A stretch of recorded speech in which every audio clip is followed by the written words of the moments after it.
How are we all? That wasn't bad, but I think you can do a little bit better than that. How are we all doing? Welcome, ladies, gentlemen, guys, gals, and non-binary pals, to the Lenovo Legion Great Debate for 2022 here at PAX Australia! Now, before we go any further, we want to acknowledge the traditional owners and custodians of the land on which we are debating today. We are on the land of the Kulin people.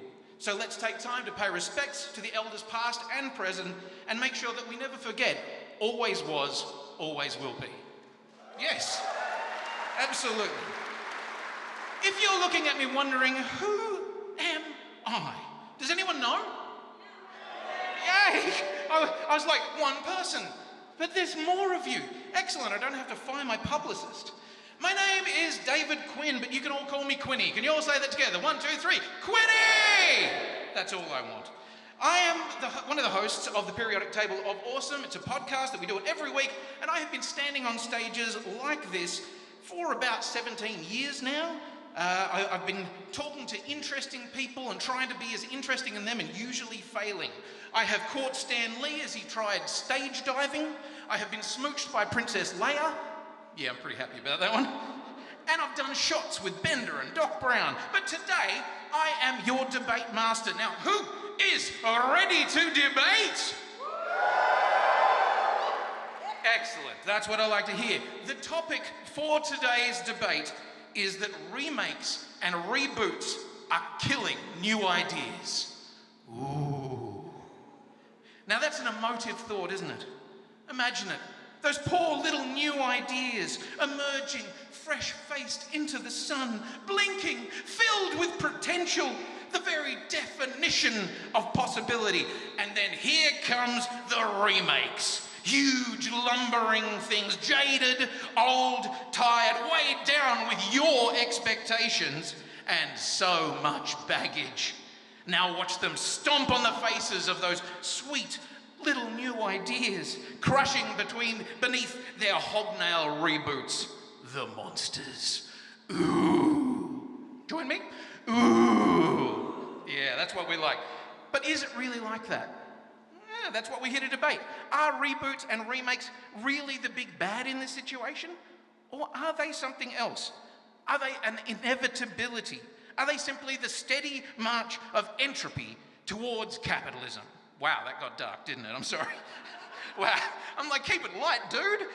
Look, now we are talking about remakes and reboots, and I'll be honest, I'm a film guy. I like films. I do play video games. I love video games. I have sunk 8,000, literally 8,000 hours into Destiny. Yeah, where my Destiny peeps at? Yeah? Yeah. That also means that I don't have any skin in the game when it comes to remakes or reboots, because that game's been the same for the last 8 years. Nothing has changed. So when it comes, what I do know is that when it comes to remakes of all kinds, there is one certainty. If we're going to remake something, anything, it's going to be two things: darker and grittier. Yeah.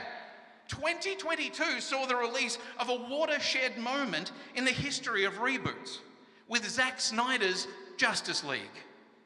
Yeah. This is the first film in cinematic history to become a darker, grittier reboot of the same film. If we keep going down this darker, grittier path, we continue towards the eventual heat death of the universe. So let's just follow this by way of Batman films. Let's look briefly. 1966 Batman, 1 hour 45 minutes, happy, nice. 1989 Batman, 2 hours 6 minutes, pretty dark. The Dark Knight, it's in the name, 2 hours 32 minutes. And in 2022 we got The Batman. Who's seen The Batman? Wrong. None of you saw The Batman because it was too bloody dark. 3 hours and 2 minutes. If we continue making these things longer and darker and grittier, we're going to have a film that is 5 hours of pitch black screen, and they'll just give you a bag of gravel to chew. Anyway, is this the future that we want? Do we want remakes like The Last of Us, where we're not even sure whether the screenshot we're looking at is from the remake or the other one? Oh, I've hit a nerve. Or do we want Legend of Zelda again and again and again? Final Fantasy VII again and again and again, because they make us happy. Or do we want something new? Two of you want something new. The rest of you are remarkably happy with the remakes. Okay, cool.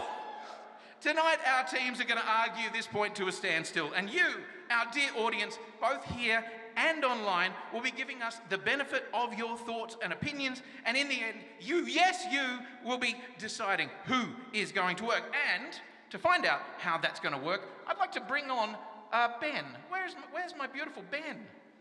Ben! Oh, Ben! Here he comes. He wasn't expecting. Everybody say hi, Ben! So, Ben is, sorry, you weren't expecting that early, were you? No. No, I'm so sorry.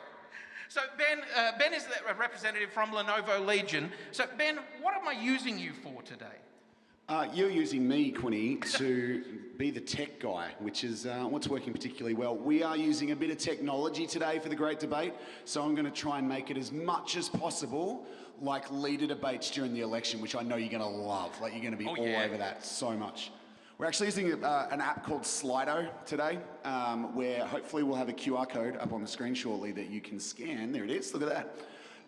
Where we will, after each set of debaters, that's who they are, debaters. After each set of debaters, we'll ask you how you think the debate's going, so we can get a temperature test throughout the show. So essentially, it's a voting system. It's much like the American one, but not as complicated as the Australian one.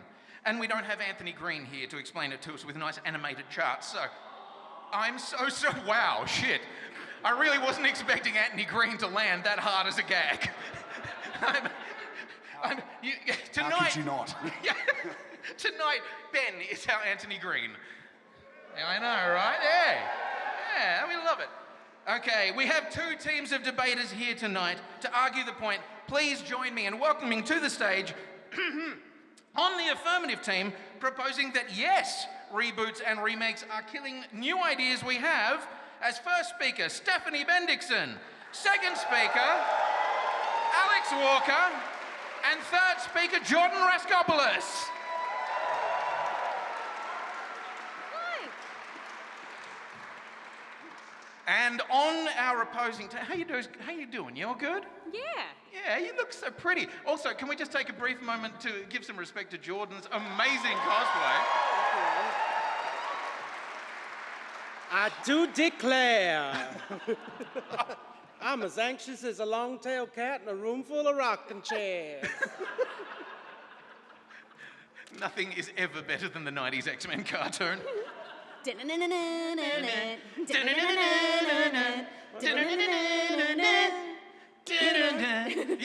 Okay. I don't know. Was that everybody or was that just? Okay. And on our opposing team, who are not singing the X-Men theme, they're arguing that no, remakes and reboots are not killing new ideas. Please welcome, as first speaker, we have Nick Richardson. Second speaker, Ruby Innes. And third speaker, Jess McDonnell.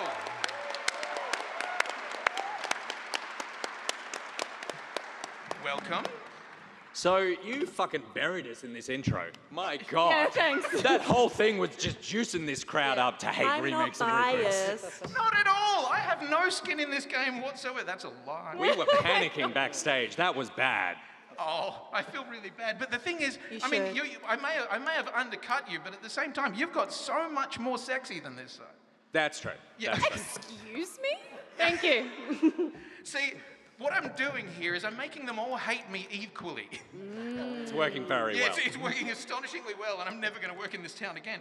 Now, I do want it known that this is a very serious debate, and I will not be standing for cheap theatrics or shameless grandstanding.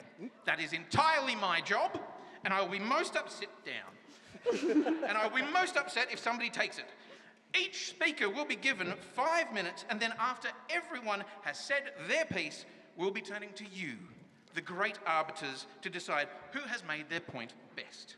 As I said, I am 100% Switzerland in this whole affair, by which I mean I am entirely impartial, but I make cool pocket knives and chocolate and watches. So I'll be keeping time and keeping the teams honest. Should we get this party started? Excellent.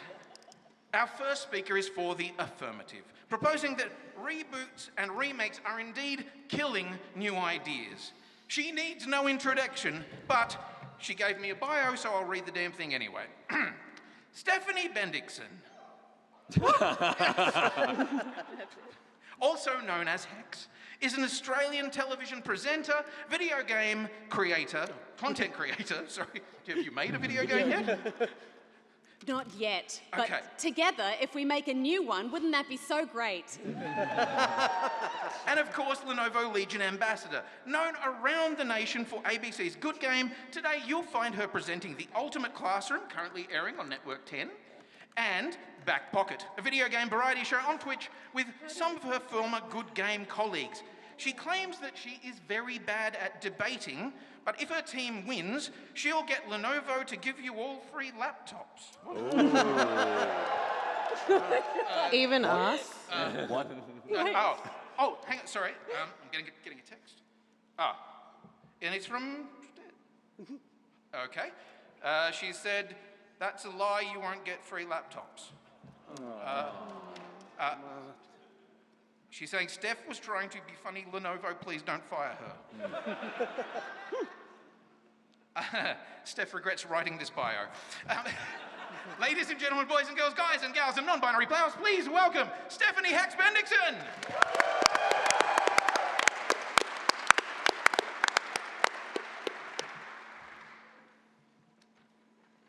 Good evening, friends, cosplayers, PAXers. Throughout the course of tonight's proceedings, you're going to hear a lot of talk about video games. The team arguing against the idea that remakes and reboots are killing new ideas are going to try their hardest to appeal to your past. They're going to try and pluck all your nostalgic heartstrings and make you think of your childhood and all the things that you've already done and all the places that you've already been and all the bosses you've already defeated. And they're going to try and tell you that you should just stay there, stuck in some sort of Groundhog Day where you just keep retreading the same path, like a hitman goon on a balcony, just waiting for his back and forth walking pattern to be interrupted by the sweet release of death. And listen, I get it. There are games that I love, that I know have benefited from a fresh coat of paint. And I understand the desire to stay where it's safe and warm and nostalgic, where the same characters you love will keep having their moment in the spotlight over and over and over again. But I come to you today with a vision for a better world. I'd like you all to just imagine, for a moment, an alternate universe. It's a universe very much like our own. You're all there, PAX passes around your necks. I'm there, but like slightly taller than I am here and way better at Fortnite. Nick's there, but like slightly shorter than he is in real life and way less obnoxious. And I want you to imagine that in this universe, every dollar that has been spent in our world on remastering or rebooting a game that already exists has instead been spent on entirely new games, new ideas, new, exciting, varied, and original characters with new stories, maybe an experimental new game mechanic. Maybe that's spawned a whole new genre that's brought new people to the gaming community, and as a result, video games are light years ahead of where they are now, conceptually untethered from the weight of relentless fan service. Developers with bold new concepts get to bring their ideas to life instead of being faced with publishers who respond with, yeah, I mean, that sounds a bit weird. How about you just make Resident Evil again, because we know that'll sell. And look, I mean, I love a good franchise. I love an ongoing story. But more than half of the games that were physically released between 2021 and 2022 were remakes, or reboots, or sequels. More than half. That's That not means true. less, Literally not true. what? That's just a lie. That's not true. Physically released. Physically. Yeah, Maybe that's true. That could be true. My stats are correct. So more than half of the games that were physically released between 2021 and 2022 were remakes, reboots, or sequels. That means that less than half of those new releases that were available to you were actual new games. And that is just crazy to me. Because there are so many opportunities available for you to relive those original games that specifically serve that nostalgia. And I would argue that a nostalgic experience is about reliving the art in its original form anyway. So just play the original game if you want to be teleported back in time. But to keep remaking games, to keep rebooting the same ideas and the relentless iterating on the same characters, it's just an attempt from publishers to piggyback off your emotional connection to your past and charge you for it again. When people ask me what excites me most about video games, I never say, oh, this remake of a game that came out in 1997. No.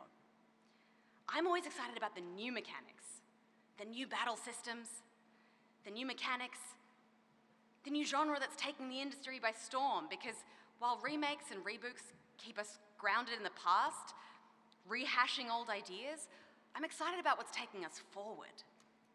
So, this world, this alternate universe, the one where I'm tall and Nick's tolerable, and at least most of the games that get released are ones that you can play for the very first time and not feel like you've got deja vu. I mean, I guess we'll never know what that's like. We'll never live in that world because in this reality, all the new and brilliant ideas never get the chance to see the light of day because we're too busy playing the rebooted remake of the sequel to that game you loved when you were a kid. So next time you think about picking up a remake of the game that you've already played, just play the original. And instead, put your money towards something new. And let's see where video games can take us in the future. Thank you.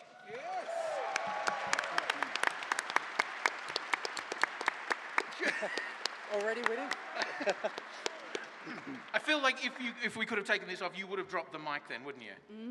Yeah. Our sound techs are very glad you come. Or just converted you to my religion. Yeah, that's where I'm going, yeah. Do we have to wear white flowing diaphanous robes in your religion? No, like long flowing red Kate Bush robes is my religion. Oh, okay. I am on for that. Welcome, Ruby, welcome. Heathcliff, it's me. No, I'm definitely not doing No, that. please keep going. No, I can't. I don't want to. I do want to, but I'm not going to. Thank you so much, Hex. Give it up for Hex.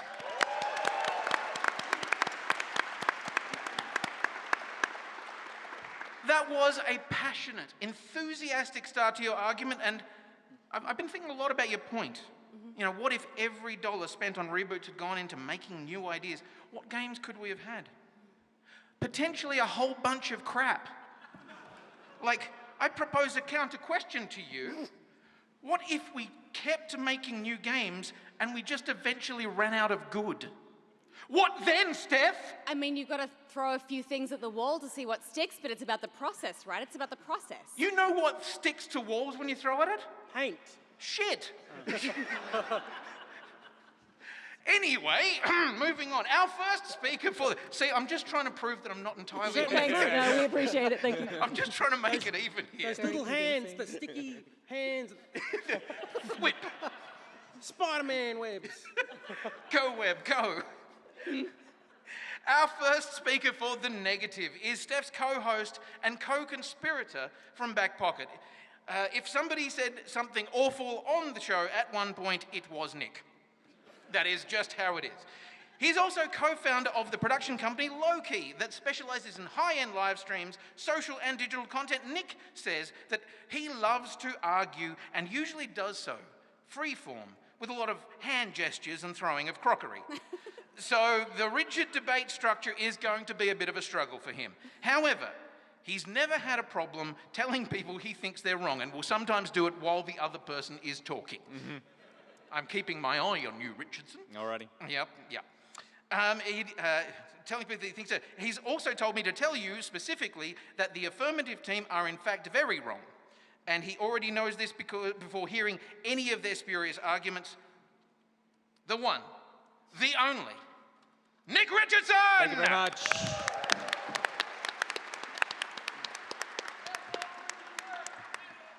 Yeah, more heckling. Sorry, professional. Panel members, Lord Quin's Paste, fellow PAX gentlefolk. I want to start by being honest with you because I debated about even turning up to this debate in the first place. I have already done a Lenovo Great Debate a couple of years ago, the first one I believe, about dark and gritty comic book movies being better than funny ones.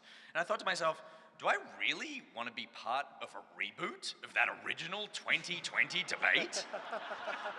Could there really be anything new to say at all?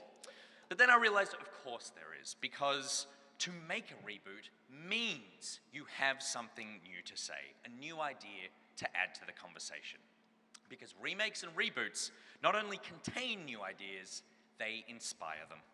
We on The Negative define remakes as taking an original game and updating it to be playable on new hardware or with new fidelity and features.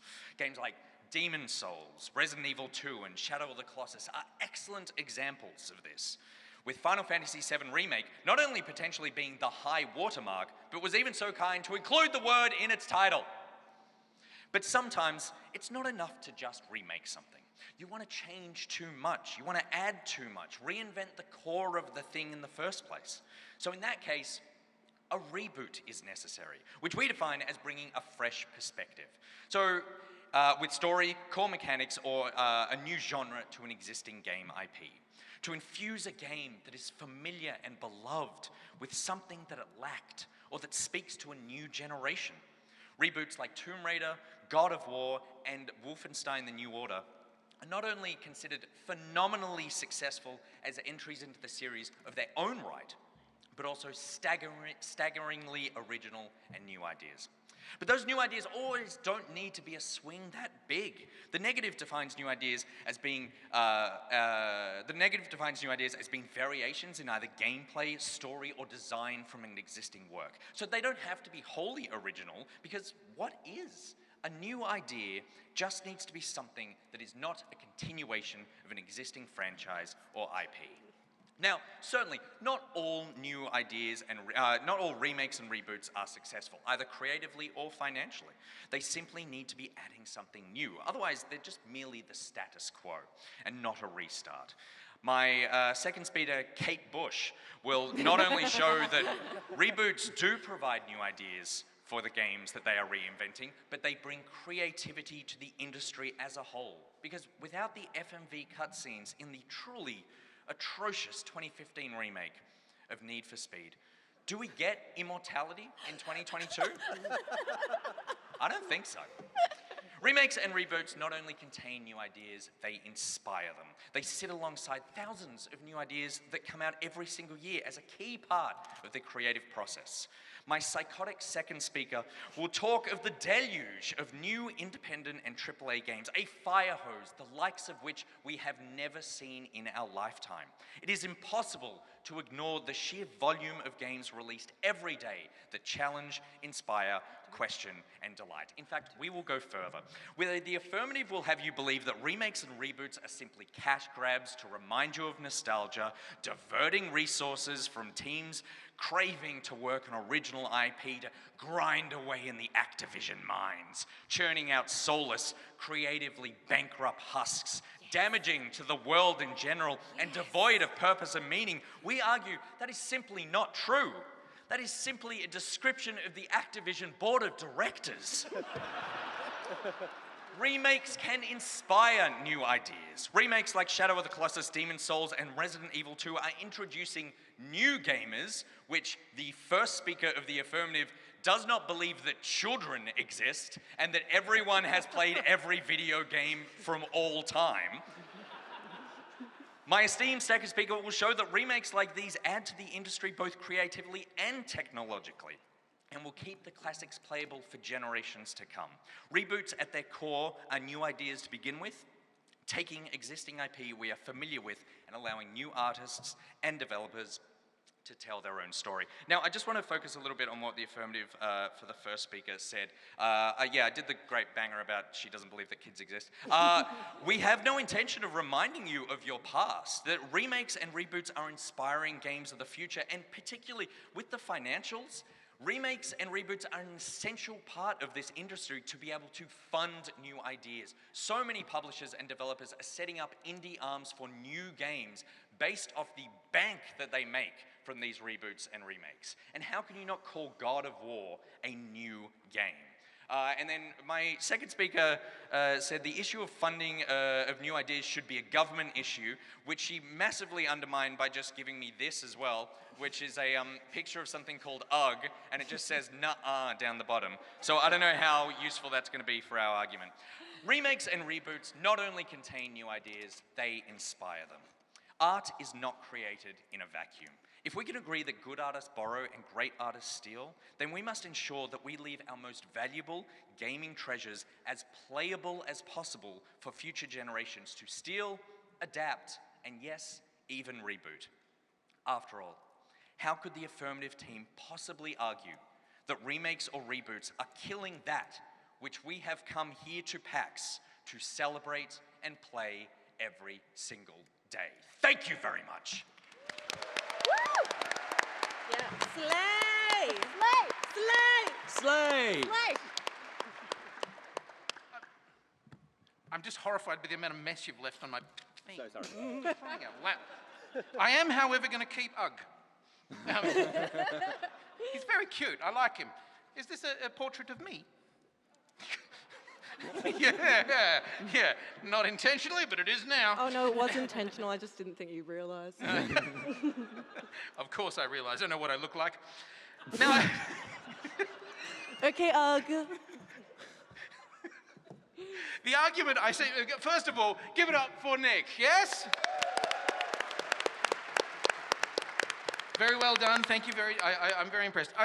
The argument I'm seeing here from our esteemed negative team appears to essentially be that remakes allow us to get better and that practice makes perfect, which is entirely undermined by Nick clearly never practicing a single word of the speech that he just gave you today. Shade. Yeah, still, no, well done. Thank you very much. You used your words. Good boy. Thanks, Dad. Okay, well, I realised I wrote this and I must have been in a foul mood. Just like throwing shade at everyone. Okay, let's see how we're going with the crowd then. How are you guys feeling out there? Who are we feeling it for so far? Are we feeling it for the affirmative? Are we feeling it for the negative? What? Wow. Well, I want to know what... Yes. I want to know what the internet thinks. Ben? Yeah, cheering's not scientific enough, Quinny. I'm Oh. sorry. So I'm putting a poll live on Slido right now, so you can vote, please, on who you think took that one. While we're waiting for those to come in, I just want to give you a bit of insight of what's coming from the audience, if that's okay. Please. I'm very excited. I thought you might be. Yeah. My very first thing is I just want to thank very much the Melodic Storm on Twitch, who's very concerned about my lack of chair. Thank you. Me too. Thank you. I've been looking at you for the last 10 minutes going, I hope somebody thinks to get him a chair sometime. I'm keeping costs tight, right? I'm paying for this panel. Right, thank you. What is this I pandering mean, I'm also impartial, but sure. happening over here? There you go. Oh, it's a good one. I got the best chair. Thank you. Negative team. I do want to point out to you that I said that I'm the only one that could do shameless theatrics, but there you go. The audience, we are getting a lot of suggestions on games that could be remade, so I think they may have missed the point. But the one interesting question I got, which I think was from Moogle Mini, which was about, is there a, for the negative side, is there a minimum amount of time before you should reboot something, like a week or a day before it's too soon? Or for the affirmative, is there a maximum amount of time? If 50 years has gone past, is it okay to reboot at that time? That's a good question. Negative. What is the minimum amount of time before you can do a reboot? Remembering that Justice League was about 4 years. Legally, you're allowed to do it whenever. Legally, we're all good. Ethically, we're good. I would say that rebooting something, like generally reboot it if it was trash in the first place, or reboot it if you feel like it's run its course and you have something new to say. For remakes, it doesn't, like, you know, people are buying new hardware all the time. They want things to look better. It's kind of fine to do. We saw this with The Last of Us Part 1 remake, where people are like, oh my God, I can't believe they're doing it. Don't buy it. What is wrong with you? No one is forcing you to buy a video game. Like, Also, They are. there They new are ideas forcing in me that to buy game. that game. they are? Oh, yeah. Sorry, Yeah. I wasn't aware of that. No, they've got a gun to my head right now. Interesting. Yeah. That's illegal. That is illegal, yes. I need that game, even though I can't tell the difference in the screenshots. There Go you go. figure. Affirmative team. I'm not the only one, am I? No, okay, good, right. Affirmative team, maximum amount of time before a reboot. I mean, if it's long enough that people have forgotten that the first one ever existed and it becomes a new idea again, then I guess.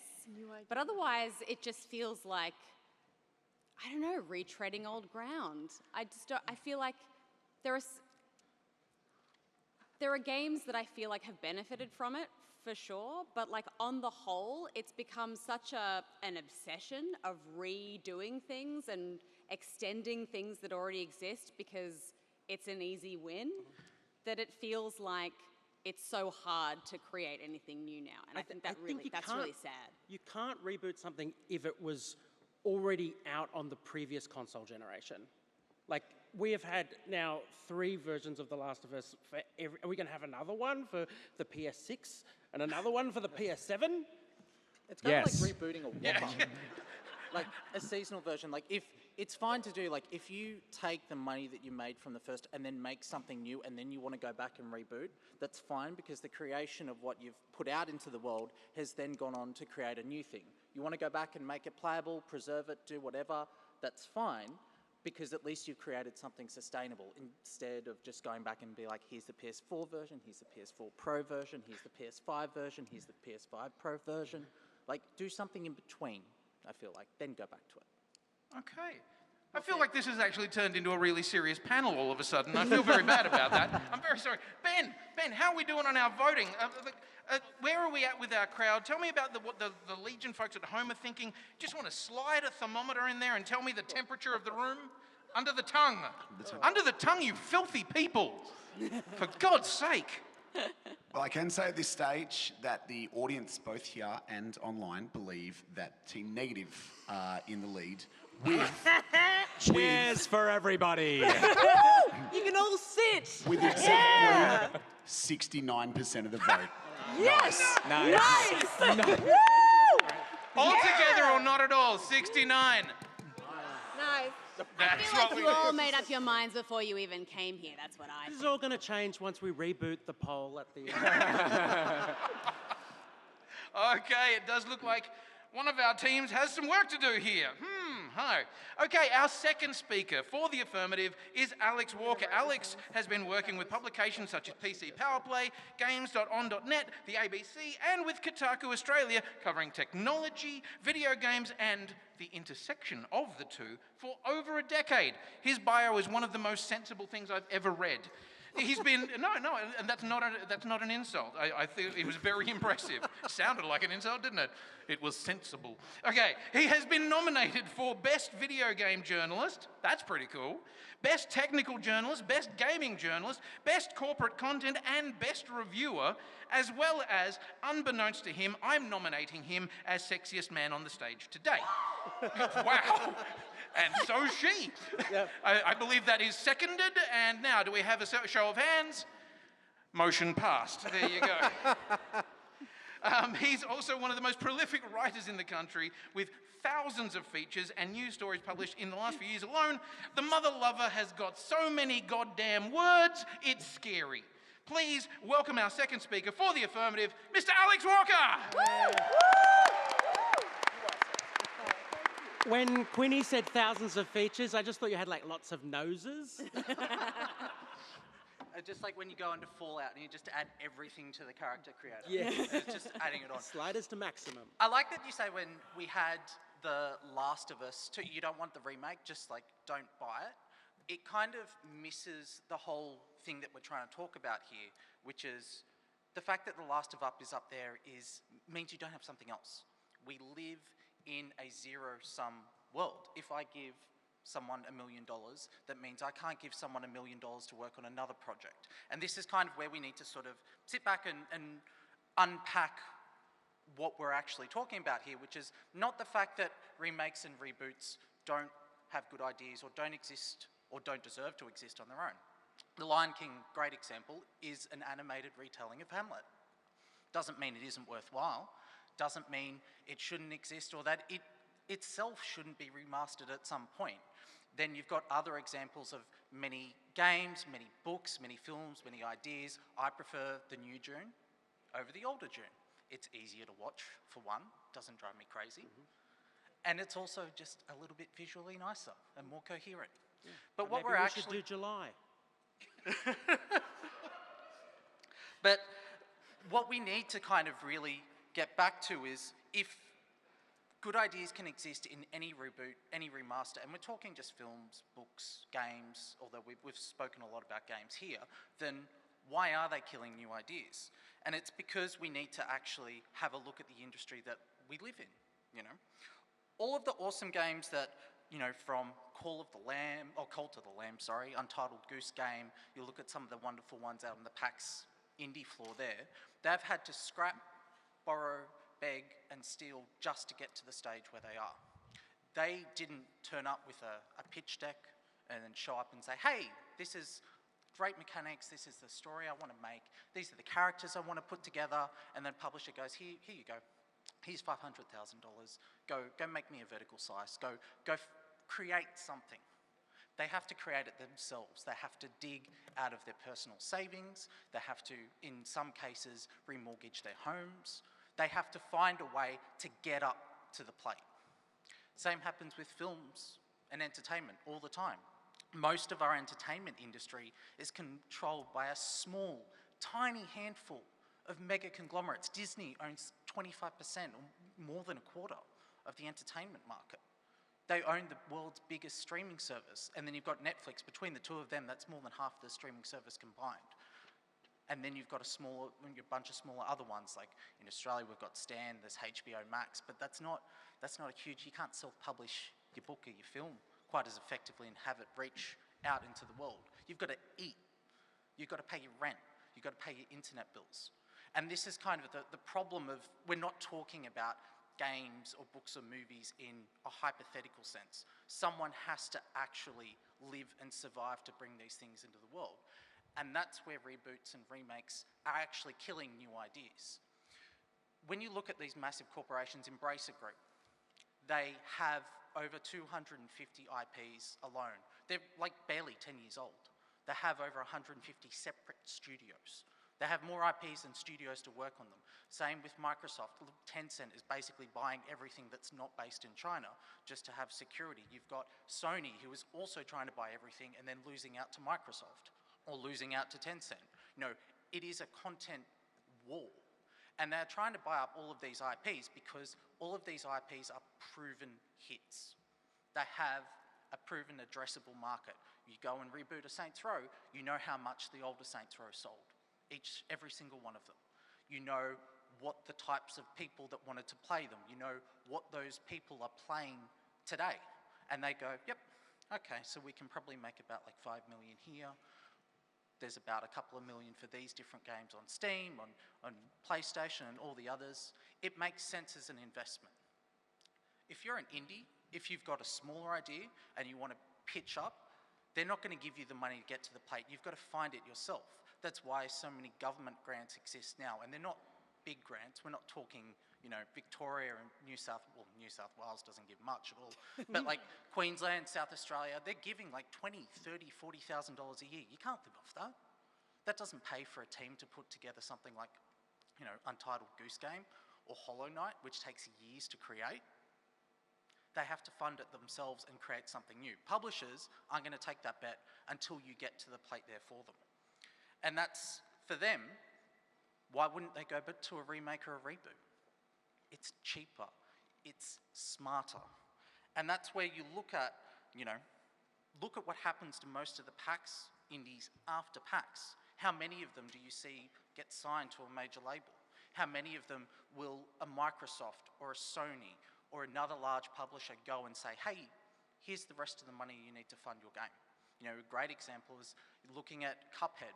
Cuphead got a lot of promotion from Xbox when it's shown off. Massive reception. People loved it everywhere. Then when people started to play it, they realized, actually, we don't like this. And the developers were forced into an awful choice. They didn't have enough money, and they knew they needed to do something to get the game to where it had to be, but they weren't going to get it from publishers. So they remortgaged their homes to have the money to expand the team to make it into what it is today. Nobody was going to go on that journey with them. They had to do it themselves. We need to remember that we live in a world where these massive corporations are not going to fund most of the new IP unless they can see it's already a success. And it's fine to say, hey, like all of, you can have a new idea in a Tomb Raider, you can have a new idea or a new spin on, say, like a Syndicate, which is a great example from a completely different genre. But someone's got to make it happen. Someone's got to literally sweat blood and tears to get it over the finish line. And every time we go back and reboot Last of Us 3 or 4 times, every time we go back and reboot a book from the Star Wars franchise or reboot something from Lord of the Rings, that's money, that's time, that's not going into something else. We don't live in a fantasy.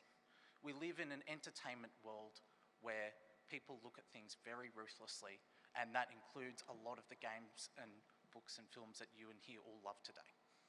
So, as much as, it would be nice to think that reboots and remasters are funding our lifestyle, the team admitted it.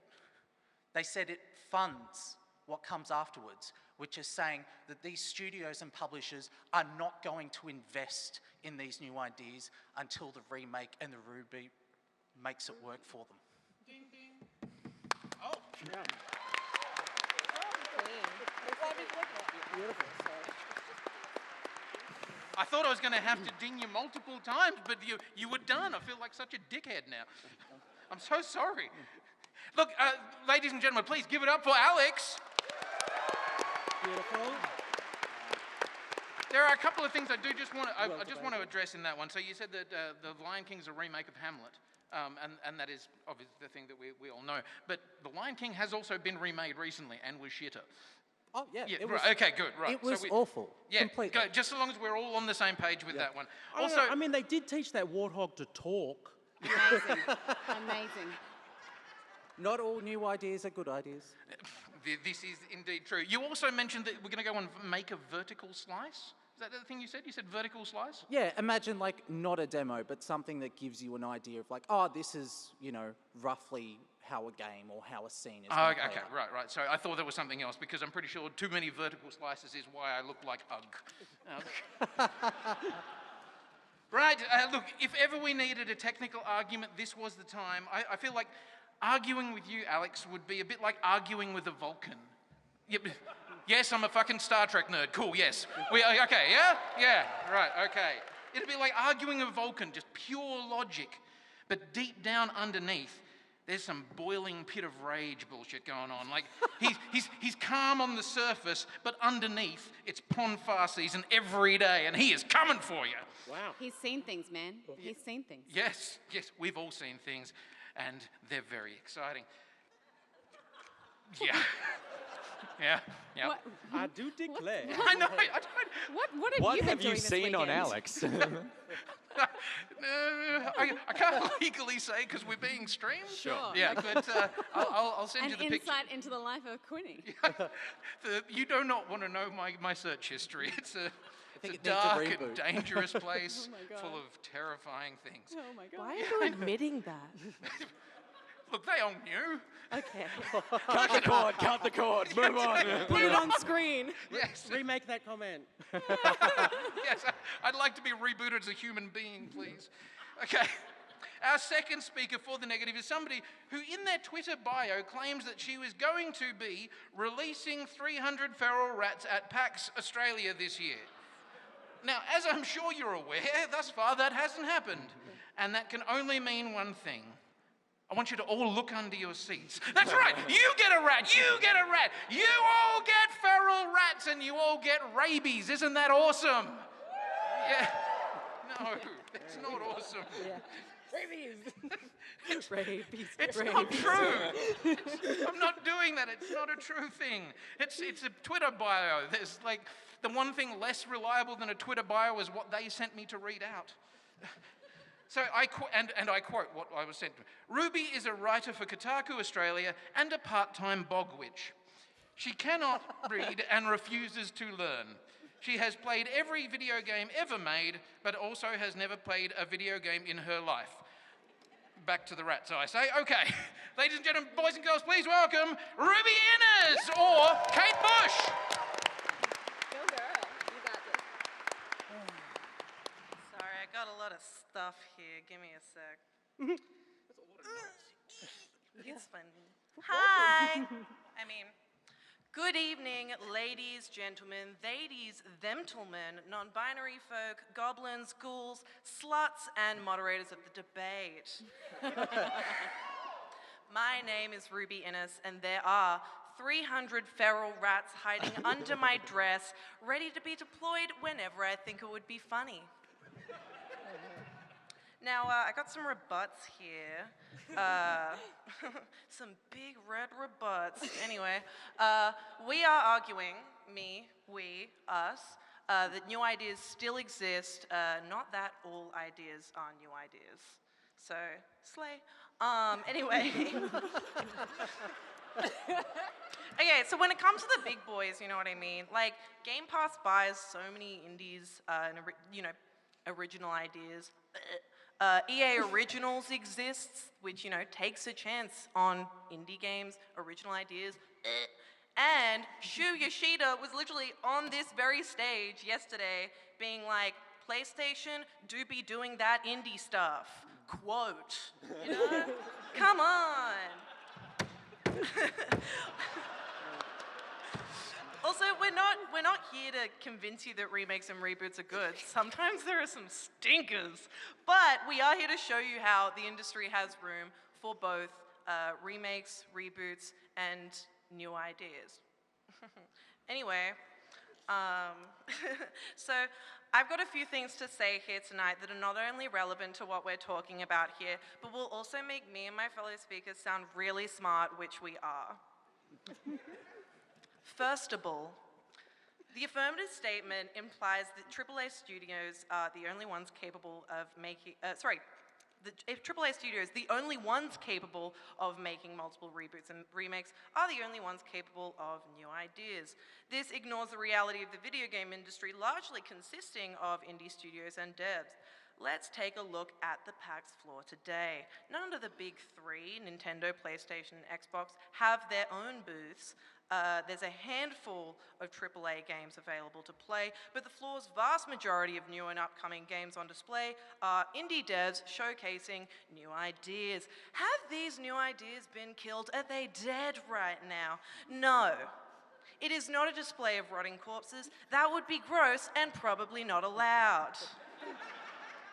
Next, today's Steam releases. According to SteamDB, the games releasing today are Cold Massacre by 74 Productions, Disasters by Crazy Duck, Search All Buds by Lausch Dmitry Sergovich, Dodge King by Edwardivan Labarca Torres, Cyber Slayer by Double Dice Games, which is a university dev, and Funny Pizza Land 2, a prequel to developer Roman's own game from 2001, Funny Pizza Land.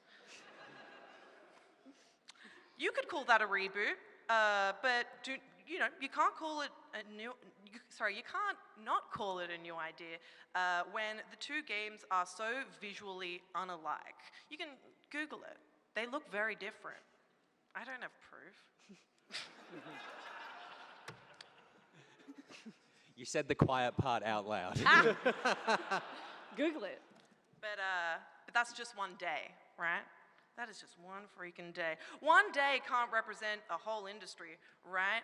Well, you did mention before that, over half of the releases of the past year were remakes and reboots. You also said sequels, but the thing is, a sequel can still be a new idea. In fact, for a sequel to come out, it proves that the game has another idea they would like to bring up. It just has the same guys in it sometimes. So, well, according to a June 29th, 2022 episode of the Game and Gig podcast, where hosts Randy and David looked at the 375 games released physically in the US, 22% of the physical game releases between June 2021 and 2022 were remakes. Not only is that not even a freaking majority, but that doesn't even include all the games released exclusively in digital form on platforms like Steam, Itch.io, and GameJolt. Are they not a representation of the industry? Is the PAX floor today, which hosts a beacon of independent talent, not a representation of the industry? Because I will say, saying that would be a real clown moment on your part, and the circus isn't even in town, rendering said clown moment unnecessary. Now, secondable, Merriam-Webster defines reboot in this context as to refresh something by making a new version, to start something new. Reboots, by definition, have to be new ideas. Let's look at some examples, baby. God of War went from 2005's Greek God Revenge Simulator to 2018's Formative Adventures with Papa and Boy. New idea much? It was also the first in the series to play out in a single shot. Waiter, can I get one new idea, please? The waiter then brings me a plate with a God of War disc on it, and I eat it, and I thank the waiter. I also compliment the chef. And what about Tomb Raider, which is, on the cover and stuff? The 2013 reboot presented an exploration of Lara Croft's origins not seen before, not to mention a graphical update that literally renewed adventurer archaeologists into a whole new lady. New technology breeds new ideas. Duh. And thirdable, remakes. The most hated of the two video game children we have cruelly put on display to point and laugh at today. The Resident Evil 2 remake is a technological achievement that not only makes the game function better, but adds new ideas like Mr. X that weren't possible in the first place in the same way. Not saying he's new, bear with me here. Not only are there two Mr. X's instead of one, but their sound tracking and purpose for stalking you are wildly different from the original. Also, he has a fedora now. Then there's the Remake Plus, which recreates the original while also providing new gameplay. Conquer Live and Reloaded for the Xbox remastered single player while also providing new Xbox Live multiplayer. Duh. And what about remakes representing new ideas and accessibility? We keep dunking on The Last of Us Part 1, but despite it coming very soon after a PS4 remake, also boasted a total of 94 accessibility options, most of which weren't present in the original or the PS4 remaster. Slay. Anyway, unless you are using the exact same engine, models, assets, code, dialogue, and so on, you are making something new. Not only are these games new ideas in their own way, but the affirmative statement discounts the countless independent devs who have nothing but new ideas. And let me tell you, ignoring the tireless work of indie devs at the PAX that just yesterday was home to an announcement of a $5.25 million package to boost the development of locally made new ideas, that does not slay and is also cringe. Thank you.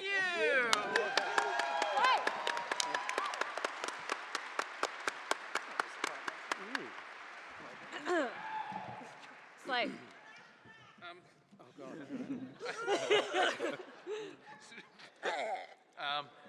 I wish you could see the amount of crap that has been left here. Sorry. It's art. It's a new idea. When Ruby turned up, because Jess and I were like, oh, we're just going to read off our phones. Ruby turned up with her palm cards. She was like, oh, I've got palm cards. It's like, oh, you prepared so well. Look how tiny they are. It is ridiculous. It fits like 7 words per card, and also she didn't number them. So I was like, if you drop those, you are fucked. Yeah, one was out of order, and I was just like, that's going. Oh, thank you. Ladies and gentlemen, please give it up for Ruby.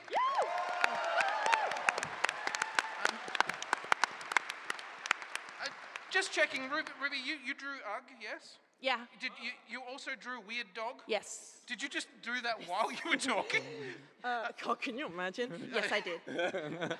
So this is another skill you have, Ruby. Yeah. I did say I'm a bog witch. That means I can do tricks. And that skill, that's a really valuable, it really did nothing for you at all in that part, didn't it? I think I won in a special way. Yeah. It was a companion picture. Hey, nobody else drew a weird dog for Okay, me. good. Well, because, I mean, that's fair. Look, we've all invested in skills that are useless. I got a degree in performing arts. Go figure. And just a little thing on just saying slay does not actually make it slay. Just yeah. Does it? Does it? I'm sorry. Are you seriously saying that to a queer woman right now? I'm so sorry. I've entered into a part of the internet I just don't know. I also just want to check. You said that the prequel to Funny Pizza Land Yeah. is called Funny Pizza Land 2. Yes. Yeah. Different game. That'd be a sequel, surely. What? But no. It's called a prequel in the description. It was made after, but Second it's game, described as a prequel. prequel. Looks Have you completely never different. heard of that? No.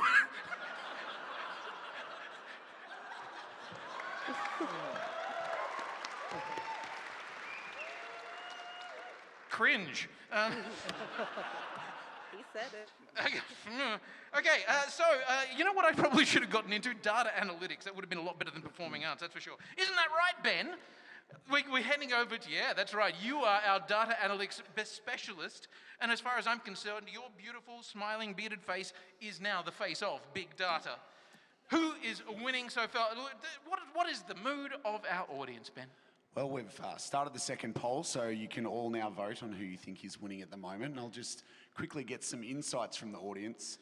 Most of them are rat-related. They are all about rats. It's all rat stuff in here right now. Rat stuff, We may need to make a second chat just to talk about the rats. They do want to know their names of the rats. All 300. Ung, bung, dung, gunk, rung, That's 5. gung, What have I done? bung. There are only so many names in the world. Gung, dong, ung, bung. We need a rat dating simulator. That's Yeah, a I new was gonna idea. say, I'd play that. Would everybody else play the rat dating simulator? Yeah. I love Even that if they're game. feral and possibly rabid? Yes! They're actually Damn straight. That's the hook, Quinny. That's the That hook. is the hook, I'm sorry. I'm too old. The chat has now, since my chair incident, has dubbed me Lenovo Man, which is unfortunate because everyone knows I prefer laptop daddy. But the most interesting question that came through that I would like to know from both teams is where does an homage sit, like a Stardew Valley or a Bioshock? Well, it's a different game. Okay, affirmative. Where would you find the homage? I think that's what you want, right? Like that you want things that are inspired, less so, hey, we're redoing like this in the same world, in the same context, because that's how you get things that people attach to. You know, we mentioned Lion King and Hamlet. Like there are, lots of kids that are never going to attach to Hamlet because it's not made for them. But those ideas and contexts will work for them in terms of Lion King. And then you have, like, obviously Bioshock puts it in the underwater setting. It gives you the political themes of the 1950s. That's something that you wouldn't get in System Shock 2. It's what you call interpolation. And the thing is, you can write a brand new song using the same 4 chords. Any other song. Very good. Legally distinct. It needs to be different enough. Obviously, things are going to be inspired by other things, but like it needs to have enough new ideas in it to make it its own thing rather than just redoing something that's already been done. Okay, negative. Tell me about homages. How do you feel about them? Well, I totally agree with that. I think that's 100%. Homage is, like, that's just the history of art, right? Like, there was the first thing that ever came out, and ever since then we've just been iterating and adding and removing and adapting and translating and all that sort of thing. But the idea of Hamlet, I think, like, that's a really interesting point. But Hamlet wouldn't have just worked if Hamlet came out and then we never released another copy of Hamlet for future generations to be able to actually experience. You can't be inspired by something that you don't have access to. So I think that part of the remake thing is you have to continue to be able to make games playable. We don't all hang on to our NES consoles. So it's like, well, if I can never access that again, I can't make an homage to a game that I loved in my childhood or that I've never played. So you need to keep putting that. But we're remaking things so close to their original release that it's all we're doing now is remaking stuff. I mean, that's just categorically untrue. Like what? It's not, it's categorically untrue. Yeah. Anyone who wants to play Skyrim can play Skyrim.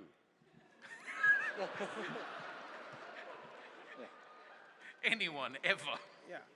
Play it on your fridge. It's true. So Ben, we are talking about analytics, and you know that you can't spell analytics without litty. Yeah, you all thought I was going to say something else, didn't I? Yeah. Sorry, I really need to interrupt here. I'm so sorry. Ruby just showed me her phone. She's on Merriam-Webster definition of homage. I need facts. I just was waiting for you to bust out. Well, the Merriam-Webster dictionary defines. Well, the Merriam-Webster dictionary defines it as something that shows respect or attests to the worth or influence of another. Tribute. It also says it's the relationship between a feudal lord and his vassal. So how do you feel about that, Steph? That's not even relevant to the conversation. The thing is, this is not the greatest song in the world. Yeah. This is just a tribute. Hey. Yeah.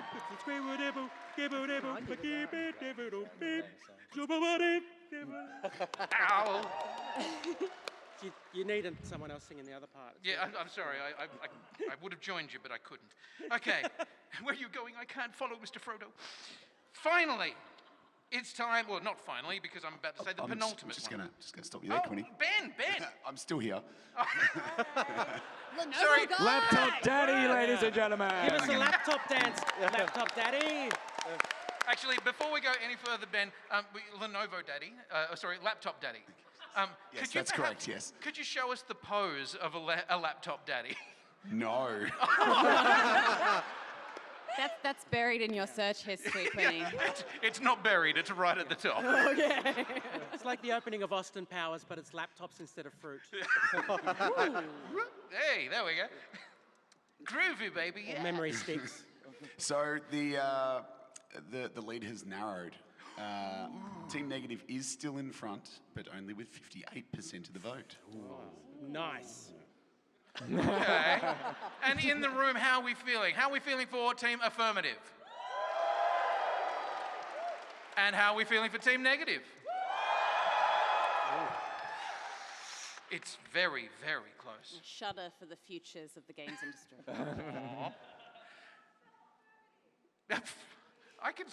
What?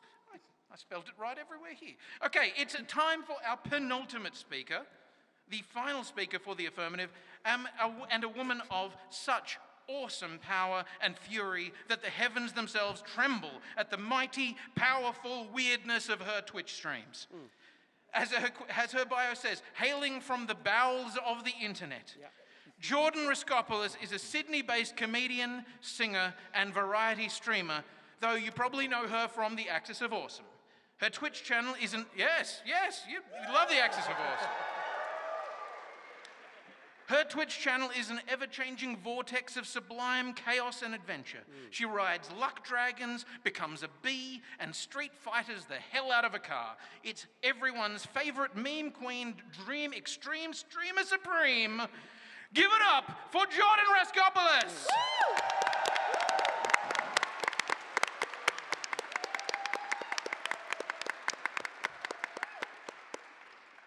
I gotta walk like a crab because I busted one of the seams in my pants, and I don't want to show you all my bum. Maybe Laptop Daddy. Hi friends, thank you for having me to debate at this year's PAX. I'm really excited to do it, and it's great. To summarize my team's excellent debates, my good friend Hex asked us to imagine an alternate universe where new ideas were given the support rather than remakes and remasters. And what a wonderful world that would be. A world where the original trilogy was not effed with. Can I say fuck? I have multiple times Okay. without permission. With the trilogy wasn't fucked with. Alex talked about the financial impact of an industry that favors remakes and reboots over original ideas. And it was really good. It was a really thorough and well thought out debate and made some great points, and I was a bit sad.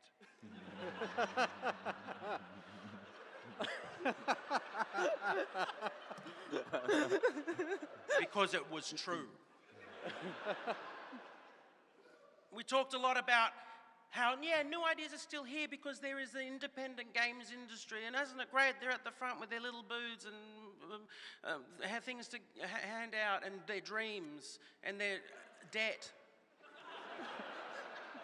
That's what we're talking about. That's what we're talking about. We're talking about an industry that doesn't support new ideas. We're talking about the fact that new ideas have to be independent, that the tent poles of the industry, the ones that have the power, the money, the distribution, do not help these ideas get their feet through the door until it's there, and then they steal it and make it a map variation in Fortnite.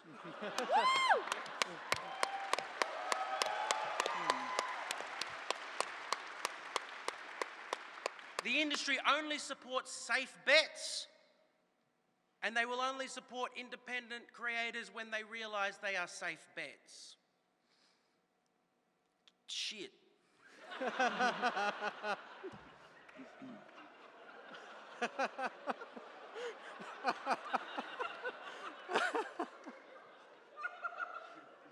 Hex gave me this piece of paper, and I forgot what was written on it.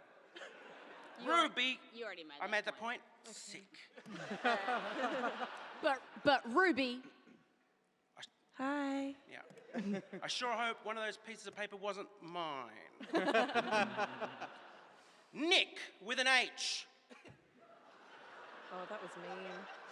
A man whose very name is a remake.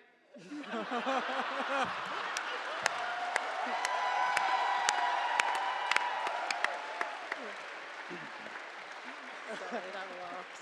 That was good. That was good. Sorry? A sleigh. Yeah. Booyakasha. Can't do it. He spent a lot of time, in fact, the negative has spent a lot of time tonight talking about the virtue of remakes and how they make things better. But that's not what this debate is about. We're talking about how it's killing new ideas. I love the new Battlestar Galactica. It's much better than the old one, but it stopped something new from being made, some other space show that we will never see, or no, whatever.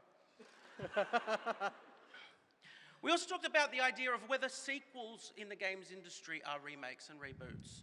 I've played Assassin's Creed games. They're all the same. It's just remaking the same game with a different ethnic.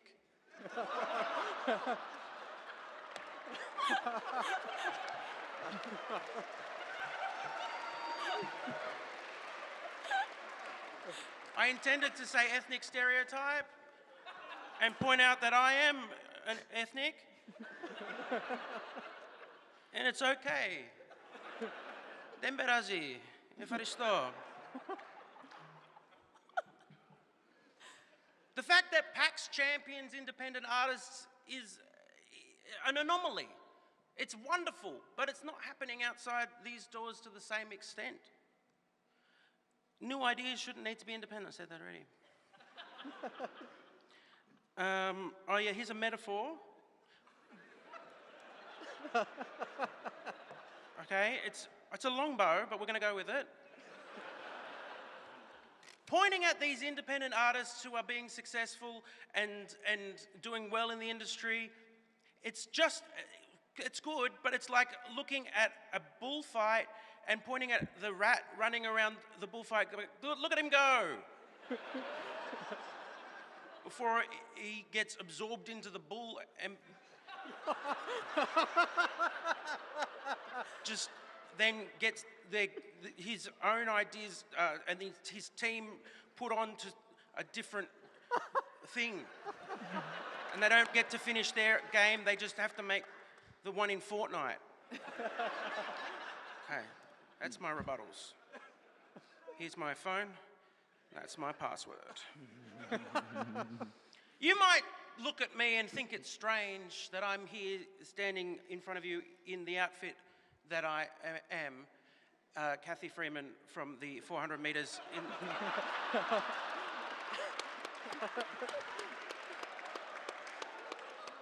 How could I be arguing that remakes and reboots are killing new ideas when I am so clearly a sucker for nostalgia? How can I, Jordan, are you excited about the new X-Men 97? Heck yes. Yeah, I'm fizzing at the bum hole. That's why there's a hole in my pants. As I said before, the opposition have argued to the virtues of remakes and reboots, and I agree. They're freaking great. They're good. They're more accessible. They bring in new audiences. I agree.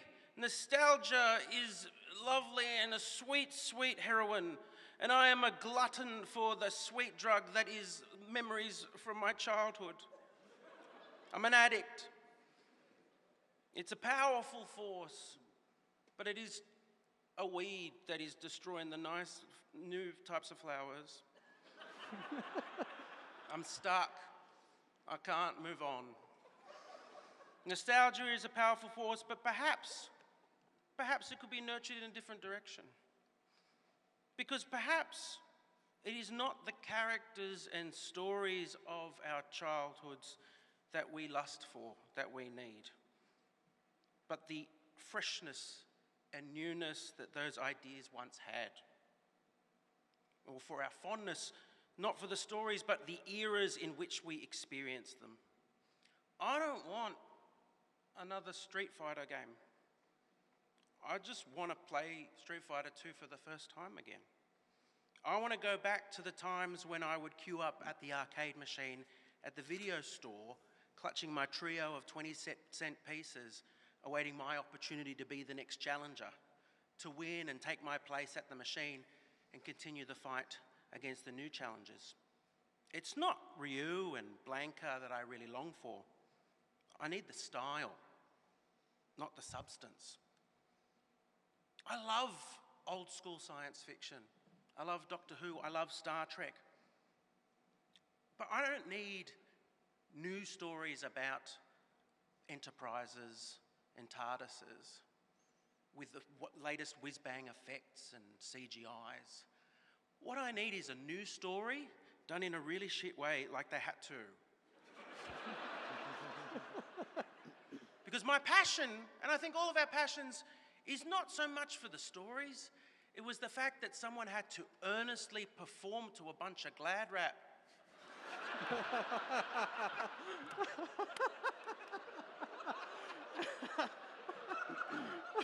And they just had to pour their hearts out to string and sticky tape. And we're like, bloody hell, that's a good story. Because it has to be. Because if it's not, then it's all shit. We're not here to argue whether remakes and reboots are bad or worse than their originals. Most of the time they're better. But we are arguing that they are killing new ideas. And I don't see how you can possibly ignore the fact that the remake and reboot pipeline has run ramshot through the once verdant plains of creativity and innovation. In fact, the only way you can argue against this thesis, the only legitimate argument to say that reboots and remakes are not killing new ideas, is to simply admit that they are already dead. There are no new ideas. There is nothing but Joseph Campbell's monomyth. Friends, the climate has already collapsed. We are too far gone. The Allspark is dead and there is no matrix of resurrection. We live in the... Oh, what's that? Oh, okay, you're applauding. Because I only heard the sound, and there might be children watching. We live in the wasteland, and the future is grim. The future where everything is just a photocopy of a photocopy, crossover after crossover, remake after remake, and reboot after reboot. All films will become one film. All games will become one game. All will become Disney's Fortnite. But perhaps there is hope. Perhaps maybe there is some foresighted individual who has plonked their fresh idea into a little spaceship and shot it off to a far-off planet with a different coloured sun. And maybe that idea will grow and inspire, but learn not to overstay its welcome. I'd like to leave you with the words of Wilfred Owen, the World War I poet. "Oh, death was never enemy of ours. We laughed at him, we leagued with him old chum. No soldiers paid to kick against his powers. We laughed, knowing that better men would come and greater wars. When each proud fighter brags, he wars on death for lives, not men for flags." And I think it is just as relevant to the games industry today as it was to World War I. Thank you.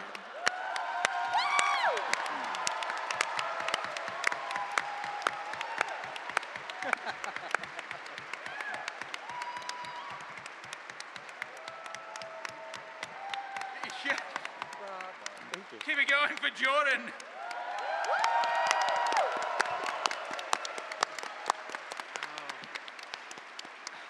Jordan, oh, your time is gone. Your arguments truly are a finely crafted thing of beauty. Shit. Yeah. Sticks to walls. So if that's what you need, it's a good thing to use. It is a thing of beauty, much like yourself. Jordan has developed a bit of a reputation for being the tactical nuke of debating. And as such, I think we are now living in the fallout. And I do indeed feel very sorry for anyone following her. But however, let us join now as we walk into the post-apocalyptic hellscape that greets our final negative speaker. Will they rise above this insurmountable challenge and become the ultimate power in this brave new world? God, I hope so. Also, shout out to referencing Joseph Campbell and Wilfred Owen. Yeah. Wow. Yeah, I have a literature degree. Yeah. You are making that shit work for you. I'm impressed. Also, it's very distracting. I watch you bum through that entire thing. I could not hear a single word you said. Our final speaker for the negative is Jess McDonnell. Hi. Yes. Jess is a host and content creator who you might know from her Twitch channel, Temptress, or her work on GameSpot, What Culture, and Ubisoft's live streams. She's been in and around the industry for just over a decade, but freely admits that she hasn't debated since high school. So she's hoping that simply having a strong opinion about literally everything will just carry her through. And so far, that seems to be where we're going. I'm not so sure, but this is your last chance to invoke, this is your last chance to invoke trial by combat. Would you like to invoke trial by... Are we allowed? Is that legal? Are we? No, we're not. No? We have to do the debate still? All right. Is it me, Ruby, Jess, and the 300 rats against them? Yeah. This is important. Or is That will it change just- things. This is why I brought them. Or is it like one house-sized rat that you have to... The eternal question. Is it 300 rat-sized house? No, I don't know. God. That's a little house. Well, I guess we're not doing that. I'm going to have to scrub that one off the wrong sheet. So, okay. Sure thing. I thought Lenovo was really, backing me on this whole trial by... Thanks, Ben. Lenovo daddy, whatever. You're going to have to use your words, Jess. Ladies and gentlemen, please welcome Jess McDonnell.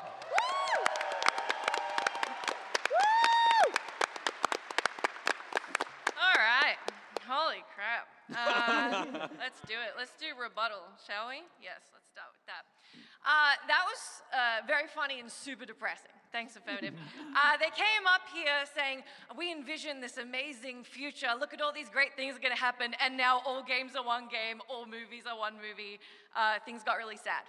So let's talk about the reality of the show you're at today, the games industry that so many people are working in, that we get to engage in as an audience and see how much room there is for all kinds of new ideas, all kinds of remasters, remakes, reboots, and brand new ideas that are coming from AAA studios all the way down to one-person indie teams. To deny that makes absolutely no sense. So let me read these notes. The affirmative seem to want you to forget that those indies exist, even though we are at a show that is primarily celebrating them. They are prevalent, relevant, and growing every single day. They want to convince you the industry is so bleak that there isn't room for all of these different things, all the way from remakes down to brand new IP, which is how they define new ideas. We do not. That's fundamentally incorrect. How you can walk the halls here and say new ideas are dead and they're dying seems, I mean, unacceptable, really, to the incredible devs who are here showing their games all weekend. Round of applause for the indie devs, please. Woo! New ideas are not just new games. New ideas are new technology, new accessibility options, new modes, new coats of paint, all of which are present in reboots and remakes and are making our industry better. What if reboots and remakes aren't just for you or for us? Maybe something shit for you, but for somebody else, it's a way for them to actually play that game. Or for someone's children, it's a way for them to access a classic that was a huge deal to you growing up and gets to stay a part of the gaming landscape. We don't need to convince you that this industry can sustain both IP and remakes because it literally already is. You check any release window, any game storefront, any brick and mortar store, it's all there, it's happening. We have shown that it's possible and it's working, and we get to have the best of both worlds because this industry is huge and it's growing every day, every year. We live in a world where sure things as well, when we're talking about video games, are something of an economic necessity. It's a little naive to suggest that they're not. New ideas are a risk that, I can't read Nick's writing. New ideas are a risk that need to be, I can't read my writing. New ideas, everyone. New ideas. I think it's Stall for time. New ideas are a risk that need to be balanced. Oh, yeah. Okay, so it only took 3 people, the entire team, to get through Nick's handwriting. I thought it said new ideas are a risk that need to be baked, and I wasn't quite sure where It I was did going look like with that. baked. Yep. Like this half-baked note. I'm on your team. If new ideas are already dead, then remakes and reboots cannot be killing them. That's silliness. We don't deal in silliness here. We're the negative team. So, can you not tell I'm taking this very seriously? We could accept the affirmative's incredibly grim vision of the future and the death of indies. But if we don't want to be super dystopian about it, we could just accept the clever and beautiful Ruby's note here. All games are new ideas. That's basically what we're here to tell you. She also wrote tee-hee at the bottom, which I think makes it better. All right, let's jump to my written speech, so I'll stop rambling. Moderator, affirmative team, ladies, gentlemen, girls, gays, and theys of the audience, I am your representative of the negative team to not only wrap up our team's very clear presentation, showing you in numerous ways that not only are remasters and remakes not killing new ideas, they in fact are new ideas. And my eyes are bad. Thus making our affirmatives attempt to prove their position a contradiction in terms. I'm also your final speaker here to put the last stamp on today's debate to ensure we've shown you in no uncertain terms why the position and case presented by my stunning and intellectually stellar first and second speaker is I've lost my place. It's really good. I basically think we've done I think we've done like a pretty good job, right? is undeniable, and that the affirmative has tried to convince you of today is fundamentally flawed. Finally, I am the representative, as you can tell by now, from the negative team, who's here to put a stop to all the merriment and take this debate unreasonably seriously. So strap in, because Year 8 Jess, who always wanted to be third speaker but always got stuck with first, has fully taken the wheel. All right, let's get into it. Slay. Who among you would claim that Tomb Raider or God of War's reboots are not new ideas? That their stories, mechanics, industry impact, and fundamental remolding of what a video game could be and can be are not worthy of the title of new idea? And for the few of you I was supposed to ask you to put your hand up, go on. Does anyone think the new God of War, new Tomb Raider are not new ideas? Fantastic. One coward. Fantastic. No. Wait, listen to me. This part's for you. Okay. Sorry. We didn't read her speech before. We'll be quiet. For the few of you, see, I knew this would be going our way. For the few of you with your hands still up, that's you, bud. Do you not agree with my second speaker that the new generation deserves to experience Shadow of the Colossus? That the next generation of video game developers are not going to be inspired by the classics to make their own new ideas, thanks to the very existence of remakes? And if after even all of that, everything I've said so far, you can still have reservations about our point, who among you can look at the PAX hall today and not appreciate this flood of new and wonderful ideas? Indie developers who almost never delve in the realms of remasters and reboots are thriving more than they ever have. And you don't even need to go looking for proof. It's literally right out there on the show floor, a couple of 100 feet away. The video game industry is bigger today than it's ever been. The negative team has never tried to convince you, despite the affirmative team saying we did a bunch of times. We super didn't. They must have prepared their speeches ahead of time. The negative team has never tried to convince you that remakes and reboots are not more prevalent today than they've ever been, or that they're always a quality product. There are a bunch of shit ones. We all agree. That's fine. But neither of those is relevant to the topic we're discussing today, and let me finish by pointing you back to that. Even if we accepted the affirmative's definition that a remaster or reboot does not classify as a new idea, despite their wild leaps in technological advancements, gameplay mechanics, and storytelling, which is already a silly thing to do and a lot of caveats, but just go with me here. Remasters and remakes are not killing new ideas because the industry has more than enough room for both of them. And the dozens of new ideas that hit Steam every day, the dozens of new ideas that are out on that show floor, and the thousands of new ideas we see arrive on the gaming scene every year prove that.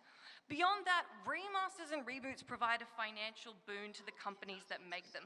Ensure we have more people employed making games, more money to make new ones, and bigger studios to craft bigger and vastly more ideas for years to come. Remakes and reboots not only contain new ideas, they inspire them. The negative rests. Unless that's a legal thing that doesn't make sense here, then the negative slayed. Thank you for your time.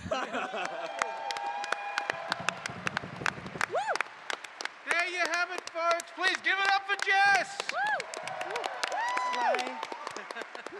And now let's have another round of applause for Year 8 debating team, Jess, who finally got to be third speaker and fucking crushed it. Thank you. Can I just say, halfway through Jess's speech, and I think when you referenced Ruby talking about Shadow of the Colossus, I was like, oh. And then Ruby leant over and just whispered to me, I think that was one of the cards I lost. That's all right. I thought about it though. I'm very proud of you. Yes, we're all very proud of you, Jess. Thanks. Year 8, Jess. Thanks. We love Year 8, Jess. She appreciates it. If only your teacher could see. What was your teacher in Year 8? I think it was Miss Brown. If only Miss Brown could see you now. She'd be so proud. Is she dead? She actually can, because we've got Miss Brown. No, actually, we don't have Miss Brown here. We have remade her. We have rebooted Miss Brown. No, actually, we asked her and she said no because she wanted you in first speaker position, and she's actually quite stroppy about it. Okay, anyway, still excellent work. I'd say that's a B, possibly a B+, if you can get your homework in by Sunday. Okay, first of all, let's have a round of applause for both our teams.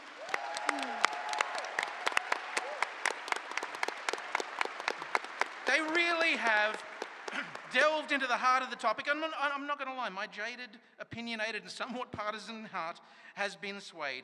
Both teams put forward some excellent points, but the overarching argument for both seems to agree on one thing. Everyone making games wants them to be great. Nobody sets out to make shit. Everyone wants their game, be it a new idea or a remake or a reboot, to say something new and appeal to an ever-growing, ever-changing audience. They are striving to make new games for the latest systems using the best tech that will appeal, delight, and enthrall the largest number of people they can. Now, is that for purely financial reasons? Possibly, but whatever. Hopefully, no. Game devs are humans, and they make us see things in different ways. They want to tell human stories.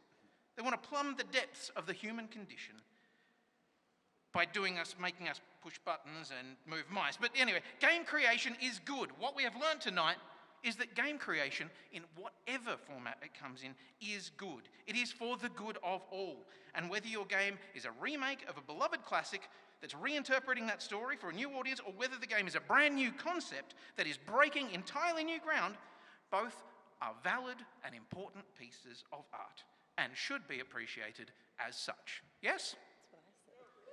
Thank you, thank you. Okay, yeah, no, I know, that's all a bit bloody woo-woo, sookie-la-la, everyone wins, yeah, whatever, shut up. This isn't that world, lovely rah-rah. This was a debate, and debates have winners and losers. So it's time to turn to Ben, Laptop Daddy, and through the power of his sexy Lenovo Legion laptop and an internet connection, he's going to tell us who the audience voted for as the winning team. Was it the affirmative, who believed that the reboots and remakes are killing new ideas, or the negative, who believed the opposite? Ben, you beautiful man. Let me have an answer. Though, first, let's hear from the audience in the room. Who thought the affirmative had it?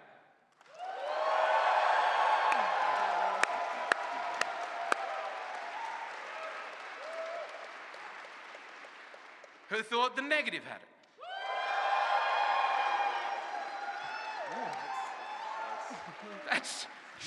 That's really close. Really close. I'm actually quite scared. Ben, you may have to be the tiebreaker on this one, buddy. I'm very proud to be able to do that, but not quite yet, because I'm going to take my opportunity as sponsor of this debate to remind you that Lenovo Legion likes to provide entertainment to you and be able to game in whatever capacity that you see fit. And we're very proud to be able to help you enjoy that gaming here tonight with the great debate. So I very much would like to thank every single person on this stage for the amazing gaming entertainment they have provided you tonight. Thank you, Laptop Daddy. And please come and see my booth tomorrow. That'd be great. But that's enough words from this sponsor. I do, in fact, have a winner. And the winner is, with 62% of the vote, Team Affirmative.